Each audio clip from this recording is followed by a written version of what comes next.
এখন হল অৰুণোদয় আঁচনি ফাইনেল লিষ্টখন আৰু এইখন লিষ্টত নাম থাকিলে কিন্তু মাত্ৰ 10 দিন পিছতে আপোনালোকে একেলগে 9000 টকা লাভ কৰিব। আপোনালোকে সকলোৱে জানে যে অহা 10 মাৰ্চৰ দিনাখন আপোনালোকৰ বেংক একাউণ্টত যেখনলৈকে অৰুণোদয় হিতাধিকাৰী আছে সেইসকলৰ বেংক একাউণ্টত একেলগে 9000 টকা প্ৰদান কৰিব অসম চৰকাৰৰ তৰফৰ পৰা।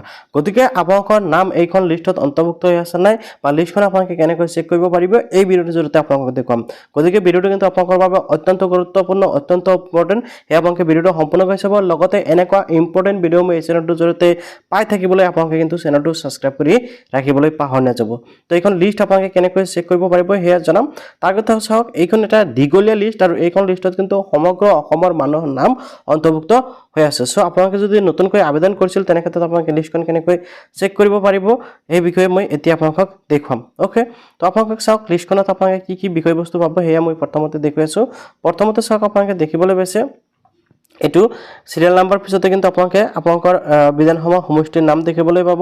তাৰপিছত ইয়াতে চাওক, আপোনালোকে দেখিবলৈ পাইছে ব্লকৰ নাম, গাঁও পঞ্চায়তৰ নাম দেখিবলৈ পাব। দেন আপোনালোকে দেখিবলৈ পাইছে পুলিং ষ্টেচনৰ নাম, অৰ্থাৎ আপোনালোকে য'ত নেকি ভোট কেন্দ্ৰ, আপোনালোকৰ ভোট কেন্দ্ৰ, আপোনালোকে য'ত যাই ভোট দিয়ে সেই ভোট কেন্দ্ৰৰ নাম আপোনালোকে ইয়াতে দেখিবলৈ পাব। দেন আপোনালোকে দেখিবলৈ পাব ইয়াতে বেনিফিচিয়াৰী নেম, আৰু এই যিটো বাকচ আপোনালোকে দেখিবলৈ পাইছে এই বাকচত আছে বেনিফিচিয়াৰী নেম, আৰু এই বাকচত আপোনালোকে দেখিবলৈ পাইছে সিলেক্টেড নেম। অৰ্থাৎ ধৰক বহুত সংখ্যক মানুহে কিন্তু অৰুণোদয় আঁচনিৰ বাবে আবেদন কৰিছে, বহুত সংখ্যক মানুহৰ নাম কিন্তু অৰুণোদয় আঁচনিৰ বাবে আবেদন কৰাৰ পিছতো কৰ্তন হৈছে, নানান কাৰণত কিন্তু কৰ্তন হৈছে।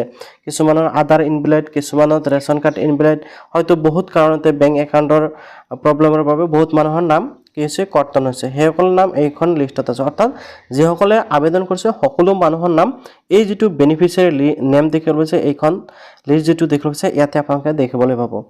তাৰপিছত আপোনালোকে দেখিবলৈ পাইছে ইয়াতে আৰু এটা অপশ্যন, সেইটো হ'ল সিলেক্টেড নেম। আৰু এই যিটো সিলেক্টেড নেম আপোনালোকে দেখিবলৈ পাইছে ইয়াতে যিসকল মানুহ নেকি সিলেক্ট হৈছে, অৰুণোদয় আঁচনিৰ বাবে নিৰ্বাচিত হৈছে সেইসকলৰ নাম ইয়াতে আহি গৈছে। ওকে, দেন তাৰপিছত ইয়াতে কিন্তু এপ্লিকেশ্যন আইডিও আপোনালোকে দেখিবলৈ পাব, যিটো application ID Orunodoi application ID, সেই এপ্লিকেশ্যন আইডিটো ইয়াতে দেখিবলৈ পাব। ৰেচন কাৰ্ডৰ নাম্বাৰ ইয়াতে দেখিবলৈ পাব। তাৰপিছত ফেমিলি মেম্বাৰ নেমটো আপোনালোকে দেখিবলৈ পাব, বেংক একাউণ্ট নাম্বাৰ, তাৰপিছত আধাৰ কাৰ্ডৰ নাম্বাৰ, মোবাইল নাম্বাৰ, সকলো ডিটেইলছ কিন্তু ইয়াতে এনেকুৱাকৈ শ্ব' কৰিব। তো এনেকুৱাকৈ কিন্তু আপোনালোকে চেক কৰিব পাৰিব আপোনালোকৰ লিষ্টত নাম আছে নাই। তো এনেকুৱাকৈ আপোনালোকে লিষ্টখন চেক কৰিব পাৰিব।